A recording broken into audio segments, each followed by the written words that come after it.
رب العالمین والصلاة والسلام علی سید الانبیاء والمرسلین ومن تبعهم بإحسان الی یوم الدین، اما بعد۔ اسلامی بھائیوں، اللہ رب العالمین کا لاکھ لاکھ شکر اور احسان ہے کہ اس نے ہمیں ایک بہترین نظام، ایک بہترین دین عطا فرمایا ہے۔ اس دین میں اللہ تعالیٰ نے ہمارے لیے خیر، بھلائی اور ہر قسم کی خوبی رکھی ہے۔ ایک مومن اس دین کی پابندی کرتے ہوئے اپنے لیل اور نہار کو بہترین طریقے سے اور منظم انداز میں گزارتا ہے۔ ایک مومن کا 24 گھنٹہ ایک نظام کے تحت گزر رہا ہوتا ہے۔ صبح، دوپہر، شام، رات، یعنی 24 گھنٹے مومن کے نظام کے پابند ہو کر گزرتے ہیں۔ آپ دیکھیں، ایک مومن جو ہے عشاء کی نماز پڑھ کر سویرے سو جاتا ہے، اور جو اچھے مومن ہوتے ہیں ان کی پہچان ہوتی ہے کہ جب رات کا آخری پہر، آخری حصہ ہوتا ہے تو وہ بیدار ہوتا ہے، ذکر کرتا ہے اور وضو کرتا ہے اور تہجد کی نماز پڑھتا ہے، اللہ کو یاد کرتا ہے، یہاں تک کہ صبح صادق طلوع ہو جاتی ہے۔ پھر اس کے بعد صبح صادق فجر کی اذان ہوتی ہے، مومن فجر کی نماز پڑھتا ہے۔ نماز پڑھنے کے بعد اللہ رب العالمین کا ذکر کرتا ہے، اللہ کو یاد کرتا ہے، یہاں تک کہ سورج طلوع ہو جاتا ہے، اور پھر اس کے بعد چاشت کی نماز ادا کرتا ہے۔ پھر روزی روٹی کی تلاش میں زمین میں پھیل جاتا ہے، روزی کو تلاش کرتا ہے۔ پھر جب مؤذن اذان دیتا ہے ظہر کی، تو نماز پڑھنے کے لیے ظہر کے وقت مسجد میں جاتا ہے، ظہر کی نماز پڑھتا ہے۔ پھر وہ اپنے کام کاج کی طرف چلا جاتا ہے، یہاں تک کہ عصر کی اذان ہوتی ہے۔ پھر وہ مسجد کا رخ کرتا ہے، اللہ رب العالمین کی بندگی کرتا ہے۔ عصر کی نماز پڑھنے کے بعد پھر اگر دنیا کا کام ہے تو اس کی طرف جاتا ہے، یا آرام کرتا ہے، یا خرید و فروخت کے لیے بازار کا رخ کرتا ہے۔ پھر جیسے سورج غروب ہوتا ہے پھر اذان ہوتی ہے، ایک مومن پھر جو ہے بھاگے بھاگے مسجد جاتا ہے اور اللہ رب العالمین کی بندگی کرتا ہے۔ پھر اس کے بعد مغرب سے لے کر عشاء کا جو وقت ہوتا ہے، اس وقت میں جو دنیاوی فائدہ ہے وہ حاصل کرتا ہے، یا اپنے کام کاج میں اس وقت کو لگاتا ہے۔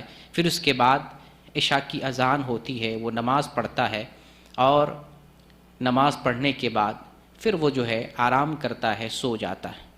تو ایک مومن 24 گھنٹے کو ایک نظام کے پابندی کے ساتھ گزارتا ہے۔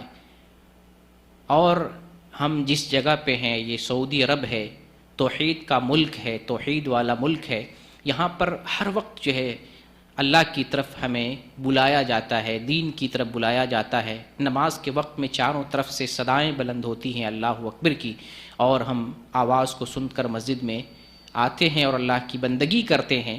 لیکن جب آپ کافروں کے ملک میں جاتے ہیں، کافروں کے دیش میں جاتے ہیں، تو کب فجر ہوتی ہے، کب سورج نکل رہا ہوتا ہے، کب سورج زوال پذیر ہوتا ہے، کس وقت جو ہے ظہر کا وقت ہو رہا ہے، کس وقت جو ہے عصر کا وقت ہو رہا ہے، کس وقت سورج ڈوبنے کا وقت ہے، کس وقت جو ہے عشاء کا وقت ہو رہا ہے۔ گویا کہ مغربی ممالک میں، کافروں کے ملک میں آپ ایک وقت ڈیوٹی پہ جاتے ہیں، جیسے 6 بجے آپ کی ڈیوٹی ہو اور 6 بجے شام تک ڈیوٹی ہو، صبح سے لے کر شام تک آپ ڈیوٹی پہ گئے، ڈیوٹی کر کے آپ واپس آ جاتے ہیں، اپنے گھر آ جاتے ہیں، آپ کو بیچ میں اوقات کا پتہ نہیں چلتا ہے، آپ بس بیٹھے بیٹھے اپنی ذمہ داری کو ادا کر رہے ہوتے ہیں۔ کوئی 10 بجے آفس جاتا ہے، اور 10 بجے دن میں آفس گیا، 10 بجے رات میں وہ آفس سے واپس آتا ہے۔ اس درمیان میں کیسے سورج نکل رہا ہے، کیسے سورج زوال ہو رہا ہے، کیسے جو ہے عصر کا وقت ہو رہا ہے، کیسے سورج ڈوب رہا ہے، اس سب سے اس کو کوئی مطلب نہیں ہوتا ہے۔ جبکہ اسلام نے جو نظام دیا ہے، ہر وقت جو ہے ایک وقفے کے ساتھ ہمیں اللہ کی طرف بلایا جاتا ہے، جس نے کائنات کو بنایا ہے، جس نے سورج کو بنایا ہے، جس نے دن کو بنایا ہے، جس نے رات کو بنایا ہے، اس کے ذریعے سے ہم وقفے وقفے سے اللہ کو پہچانتے ہیں، اللہ کو یاد کرتے ہیں اور اللہ کی بندگی کرتے ہیں۔ تو یہ مومن کے جو ہے شب و روز ہوتے ہیں، اس کے جو شب و روز ہوتے ہیں وہ پابندی کے ساتھ گزرتے ہیں۔ اللہ رب العالمین سے دعا کرتے ہیں اللہ تعالیٰ ہمیں پابندی کرنے والا بنائے. اللہ نے جو نظام دیا ہے اگر اس نظام کی اگر ہم پابندی کرتے ہیں اور اس پابندی کے ساتھ وقت گزارتے ہیں تو اللہ رب العالمین سے تعلق بھی جڑا رہتا ہے. مومن کا جو کردار ہے وہ کردار بھی نمایاں ہوتا ہے اور اس کردار کے ساتھ ہمارا جو وقت گزرتا ہے ایک نظام اور ایک پابندی کے ساتھ گزرتا ہے, بہترین طریقے سے گزرتا ہے.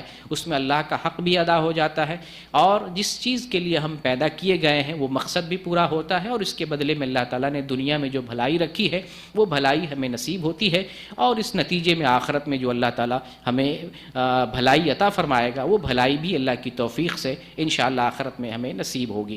اللہ رب العالمین سے دعا کرتے ہیں بار الہ ہمیں سچا اور پکا مومن بنائے. مومن کا جو روٹین ہے اور جو نظام ہونا چاہیے اس نظام کی پابندی کرتے ہوئے ہمیں اوقات کو گزارنے کی توفیق دے اور ایمان کے تقاضے کو پورا کرتے رہنے کی توفیق عطا فرما. آمین. وآخر دعوانا ان الحمد للہ رب العالمین.